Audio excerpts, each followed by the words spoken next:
Everybody to US Golf TV and VLS Golf. I am PGA teaching professional Todd Kolb, and tonight we are going to be talking about the 3 takeaway secrets, 3 things that you got to be doing in your takeaway if you want to hit good quality golf shots. So before we get started though, we're going to take about 60 to 90 seconds here. We're going to let people start logging on, let them get engaged in the process. The first thing I need from you out there is give me a thumbs up. Can you see me okay?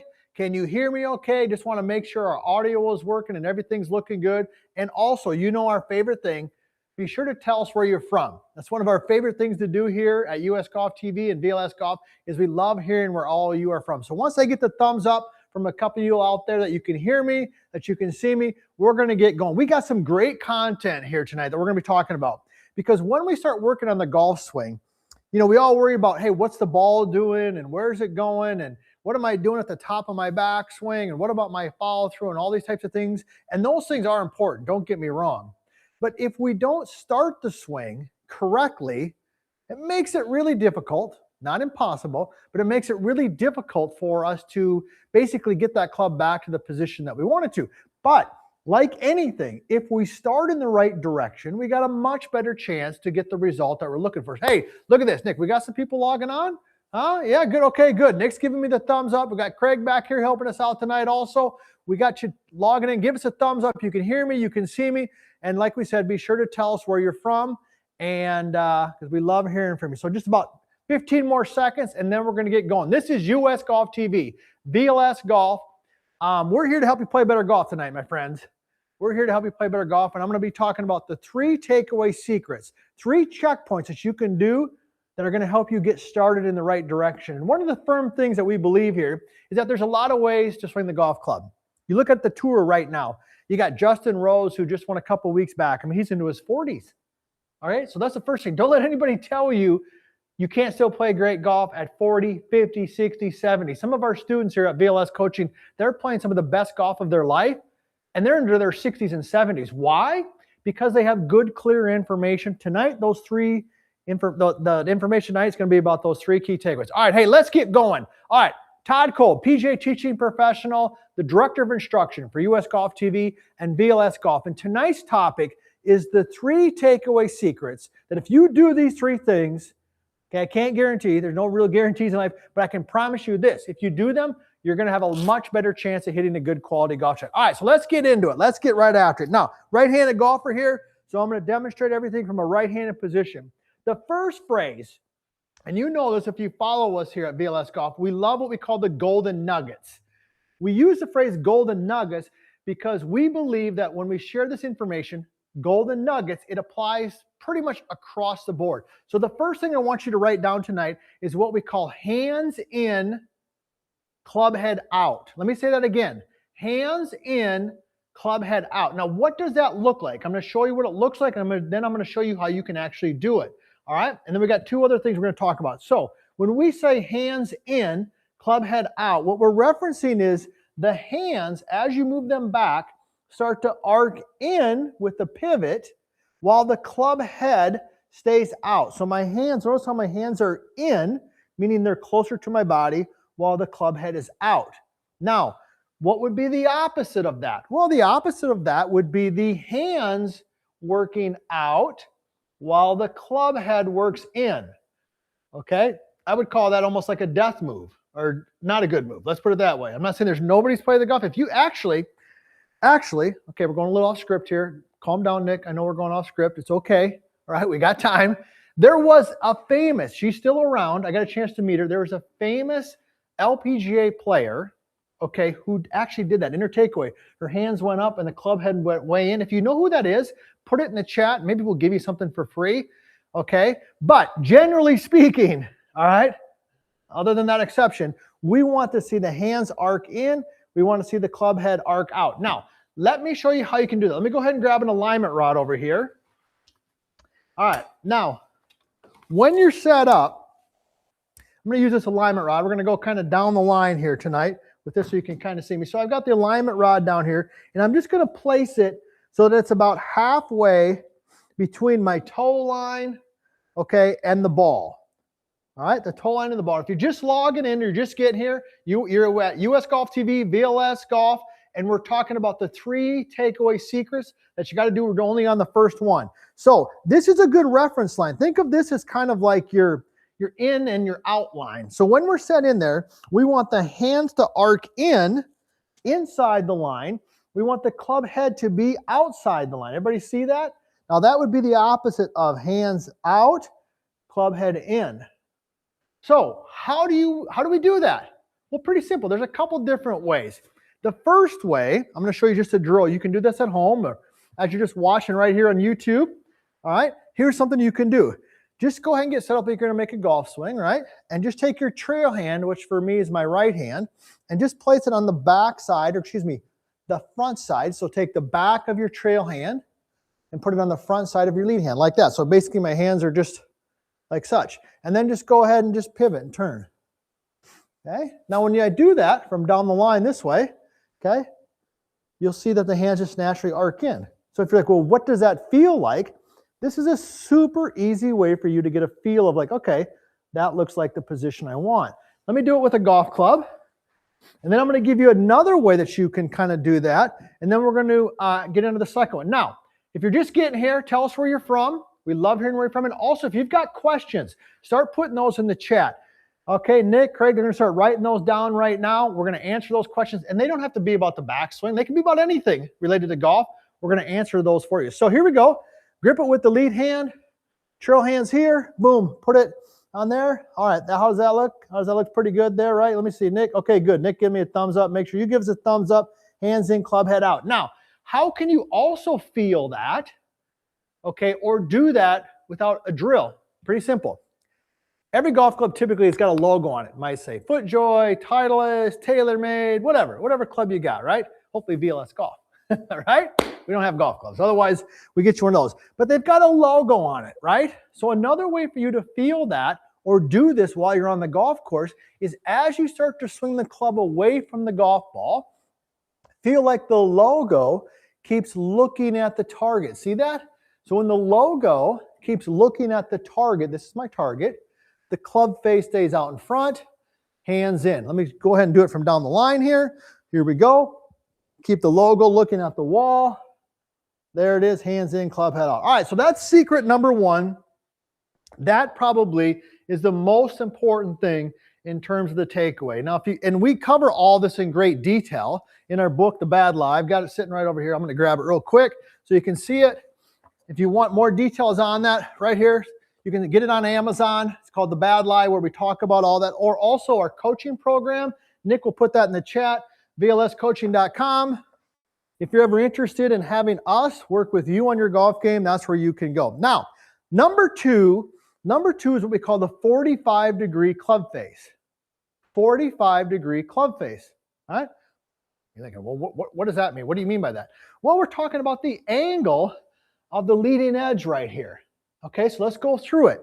Because if the hands are in and the club head is out, and I get the club face at a 45-degree angle, now I've got control of my hands, I've got control of the direction of the club face, and I've got control of the direction that the club as a whole is moving. So here's what it looks like. Set in here. When I swing it back, I want that leading edge right here, you can see it right here, to be at about a 45-degree angle. Okay? So this would be good. This would be bad. Let's say that's 90. Leading edge right here. See? Let's say that's 90. 0. That's no good either, unless you want to hit low hooks. Right? And we don't want it straight up and down like that. So 45-degree angle. So as you swing it back and you checkpoint, if this is your checkpoint right here, okay, the hands are in, the club head is out, and the club face is at a 45-degree angle. Let me go ahead and do it from face on this way so you can kind of see it. So here we are. Boom. All right. Now, how can you check that? Well, here's what I would tell you. One is you can just do the waggle, right? You can just get in there and I think that, you know, when you just kind of waggle it, boom, I can kind of keep an eye on that a little bit. Okay, there's the feel. All right, now, but one of the things you come to VLS Golf for and US Golf TV is to simplify the game. Take complicated concepts and we simplify them. We did that already, right? Just get the logo pointing at the target. That's pretty simple. And that does all the things that we talked about. But what could we do for the 45-degree angle club face. Pretty simple. Okay, here's another golden nugget. Here's the second golden nugget of the evening. When you start your swing, make sure that the butt end of the club, which is right here, moves away from the target initially. Okay, what do I mean by that? Well, from face-on view right here, when I start my swing, I'm going to kind of go ahead and choke down on it just a little bit so you can kind of see it. When I start my swing, I want the butt end of the club to move away from the target initially, all right, versus the butt end of the club going towards the target. See the difference? Towards the target, bad. Okay, let me do it from down the line so you can see. Watch the club face. When the butt end of the club goes towards the target, what happens to the club face? Rotates open, right? That's not very good. But when the butt end of the club moves away from the target, the club face stays nice and square. So that's number 2, is we want to get that club face in a 45-degree angle. All right, for those of you who are just getting here, we got a lot of people just jumping on right now. I'm Todd Kolb, PGA teaching professional for over 35 years. I'm the director of instruction here at US Golf TV and VLS Golf. And tonight we're talking about the takeaway. All right, we're talking about the takeaway. And the first thing we talked about was the hands in, club head out. The second thing we talked about was the 45-degree angle. And as I mentioned earlier, we cover all this in our video series and then also, of course, in our book, The Bad Lie, which is available on Amazon. Now, be sure you're throwing in. We get some questions over there, guys? You got? Oh, no, not a lot of questions. Hey, come on out there. Let's get some questions firing in here. Anything related to golf. It doesn't matter what it's about. You got a question on putting, chipping, you name it, throw it in that chat right there. Don't be afraid to jump in and get a couple of questions. Otherwise, you know what's going to happen? These two turkeys over here are going to make some questions up, and it's going to get really boring. And we don't want that to happen. All right, number 3 is what we call the lead arm direction. And we want the lead arm to go back, not in.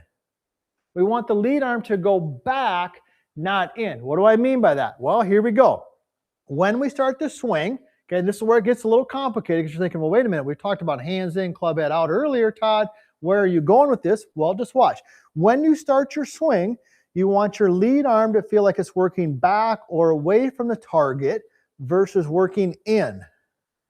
Okay? When the lead arm dives in too early, now you get a flat back swing, especially for my golfers out there who are a little bit older, okay? A short flat back swing, not good because it's gonna make your backswing shorter.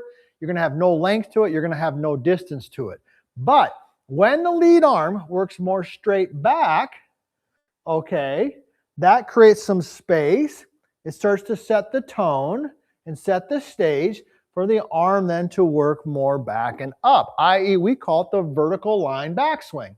And I think this is great. It's one of the cornerstones of our VLS coaching system, specifically for all golfers, quite honestly, but really for the golfers who are over 40, who maybe lack some flexibility and have a bad knee or a bad back, those types of things, right? So when you take that club away, you want your lead arm to work a little bit more back, and then you want it to work a little bit more up. Now, how can you practice that?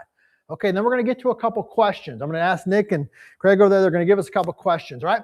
How do we practice that? Pretty simple. Take your normal setup. Okay, go ahead and lift your hands up to about the height of your buttons. Now, the key here is maintaining posture. Maintain your posture, lift your hands, and then just go ahead and turn. Boom. And when you do that, that kind of ties all of the things together, right? And that's a pretty darn good position right there, where the lead arm is working more back and up. So if we want to have a good golf swing, if we want to hit good shots, it only makes sense that we get the swing started in the right direction, or we get it started correctly, whatever word you want to use. So we've talked about 3 things here this evening. We talked about the hands arcing in while the club head is out. Okay, simple. How can you do it?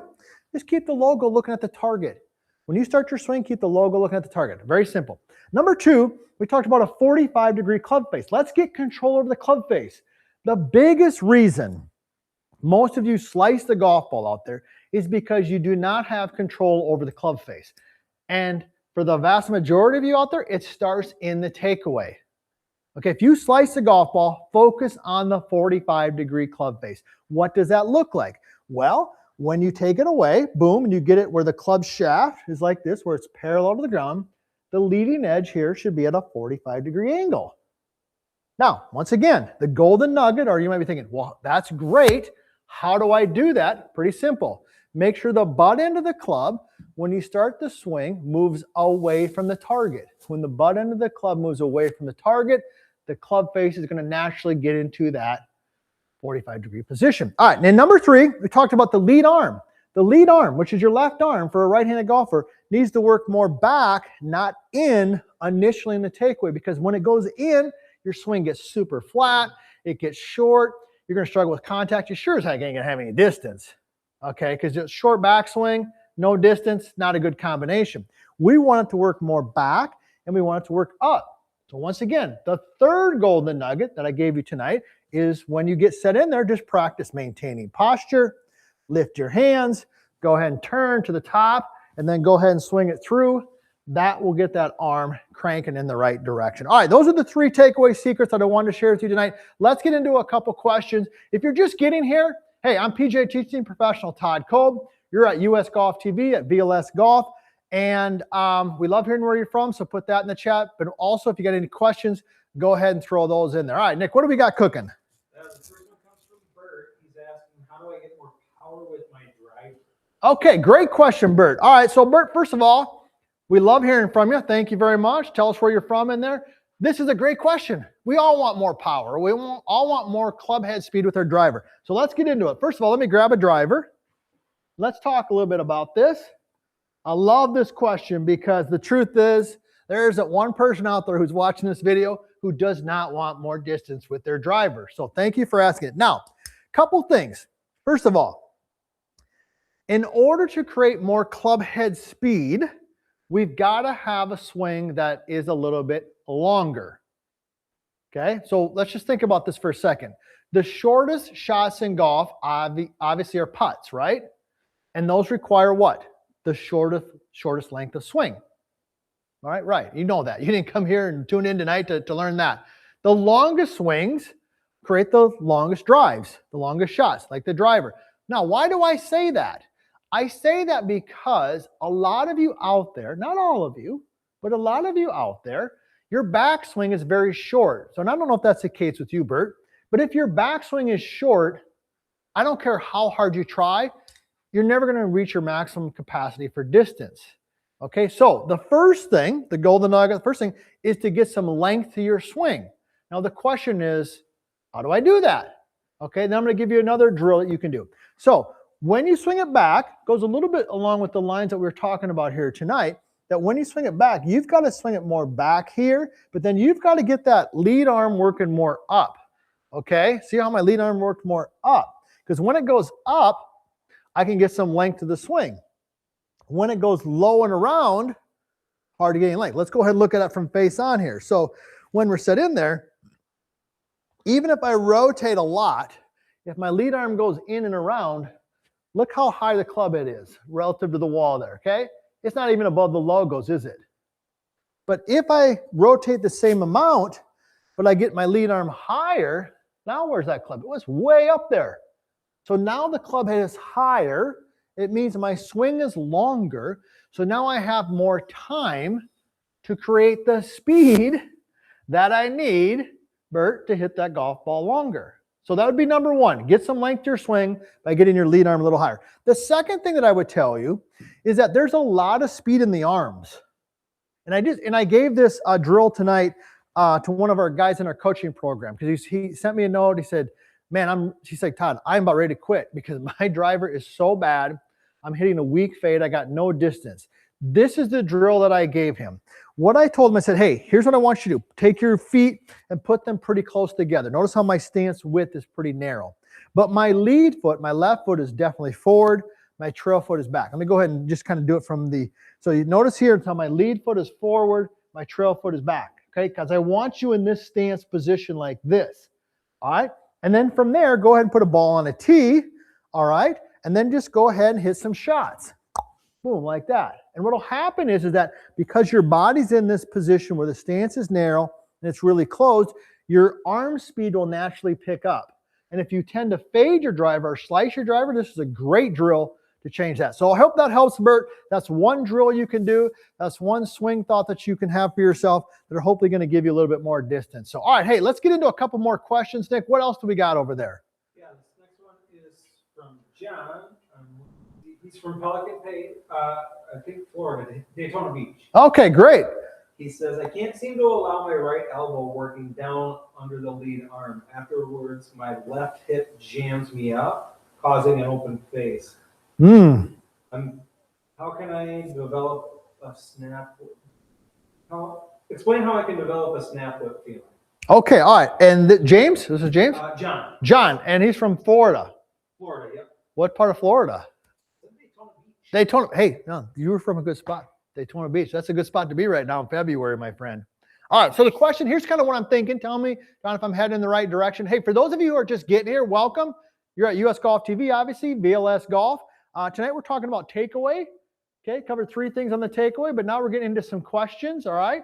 And we just had a good question that Bert asked her about more club head speed, how to pick up some distance. And we used a good example of one of the drills I gave one of our students who's in our coaching program, vlscoaching.com. Nick can throw that in the chat if you want to work with me personally on your game or our team here. Now, okay, so here's kind of what I'm thinking. What it sounds like you're telling me is that your right arm on the downswing kind of goes out and across, which I'm assuming you're a right-handed golfer. If not, let me know. We'll correct here. But on the downswing, instead of the arm kind of dropping into the slot like this, it's kind of going out and across, which lots of times, just like you said, creates an open club face and just kind of a pull, weak cut. Okay, so a couple things that I would do. Let's keep this simple. The first thing that I would do is just go ahead, and you can do this with a driver. Just kind of grip down on it and grip it with your trail hand only. So I'm gripping it with just my right hand only. And just go ahead and make some swings like this. Yeah. Just swing in a little pivot and what we call kind of dancing with the golf club. I'm moving with the golf club, right? I'm a lousy dancer, you can ask my wife that. But for those of you who are good dancers out there, you guys and gals know who you are. When I watch people who are good at dancing, or like the Olympics, figure skaters, right? They work together, right? They work together. They're in unison. And one of the things we've got to learn to do is to work with the golf club.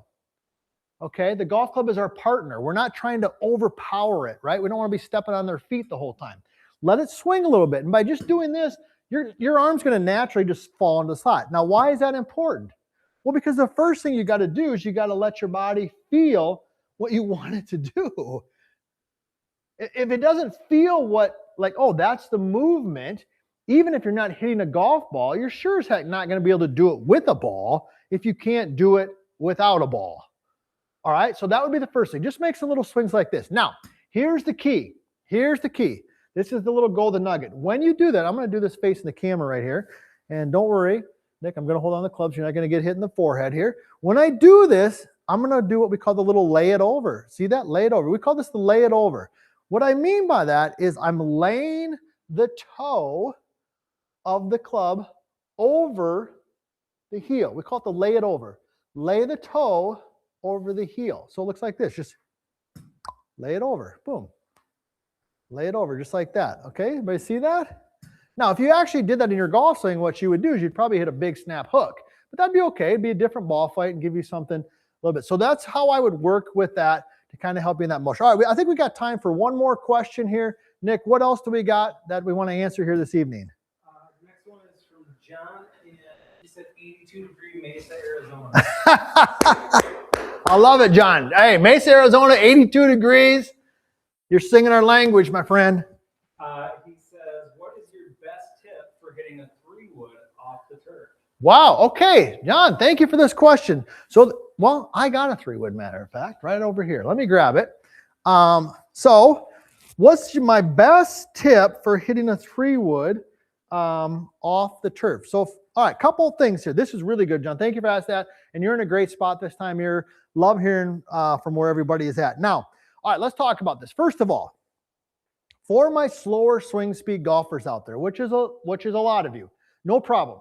Just because you have a slower swing speed does not mean you can't shoot a good golf score. Let's get that straight, all right? We just got to play the game a little bit different.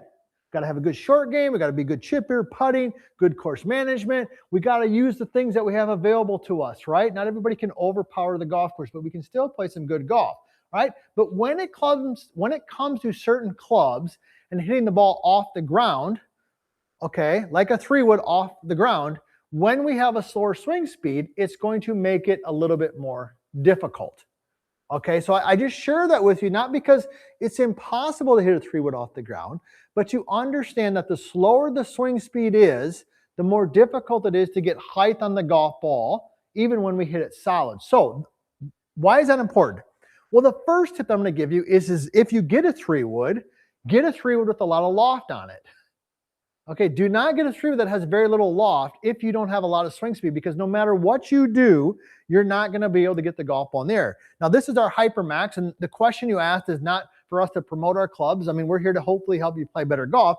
But when we designed the Hypermax, one of the things we told our club designer is get some dang loft on that club and design it so it helps people get the golf ball in the air. So that's the first thing I want you to take away from this. Don't be frustrated if you're not hitting your fairway woods when you're hitting them off the ground up in the air, because a lot of it has to do with swing speed and the design of the golf club. So get one that's got more loft on it. But what can you do to help, in terms of your technique? A couple things. Number one, okay, is to make sure that we're catching the ball at the bottom of the swing. When a lot of golfers get these longer clubs, their tendency, because the club is longer, is to swing it really in and flat and around.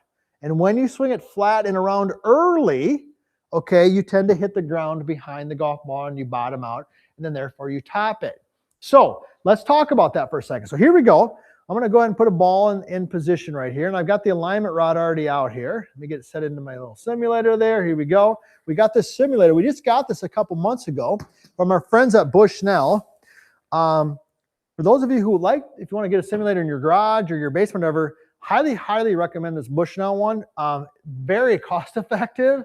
I don't want to quote a price because maybe they gave us a special price. I don't know. But look at the Bushnell ones. There's no reason to spend $15,000, $20,000. The one we're used right here for all of our stuff, I'm just going to say it's well less than that. I don't want to point my, Nick's looking at me. Don't be saying any damn price over there. All right. So here's what you're going to do. First of all, let's get the ball in the right spot. So I've got the buttons on my shirt. I've got the logo on my shirt right here, right? I want that fairway wood to be somewhere between the buttons on your shirt and the logo on your shirt. Better to have the ball, believe it or not, maybe a little too far back in the stance versus too far forward. Okay, but ideally somewhere between the logo and the buttons, kind of right in that area. All right, now here's what I want you to feel, is when you get set in there, okay, and you make the turn, I want you to feel like your buttons stay more centered as you rotate.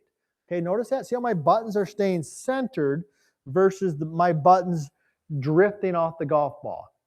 Okay? Because in order to get this ball in the air, we got to make good contact. We got to hit the ball first. So get a 3-wood that's got some loft on it. Okay, the Hypermax. Nick, if you want to throw that in there, you sure can if somebody's interested in the 3-wood. But also make sure you get the ball in the right spot, right here off the buttons and the logo. And as you swing it to the top, make sure you go ahead and rotate and keep those buttons there. Now, let's go ahead and talk a little bit about what it is that we've discussed here tonight. For those of you who just got here, I'm PGA teaching professional Todd Kolb. I'm the Director of Instruction for US Golf TV and VLS Golf. And tonight we're talking about the 3 takeaway secrets. If you do these 3 things, I promise you, you have a better chance to hit good quality golf shots. The first one is what we call hands in, club head out. What we mean by that is that when we start our swing, the hands arc in a little bit while the club head stays out a little bit.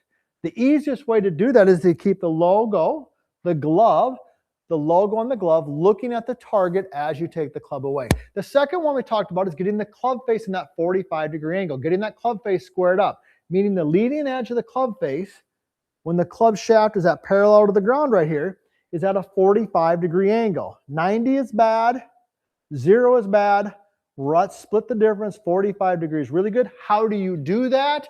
Make sure that when you start your swing, the butt end of the club moves naturally away from the target, not towards the target. Number 3 was we got to get some length to the swing. All right, we do that in the takeaway by getting the lead arm working back, not in, meaning the lead arm works back towards you, back towards the camera. It does not go in. A simple way to practice that is to take your posture, maintain your posture, lift your hands up to button height, go ahead and turn, and that's going to get you into a really good spot. So, hey, I hope you've enjoyed this evening. If you want to personally work with us on your golf game, go to vlscoaching.com.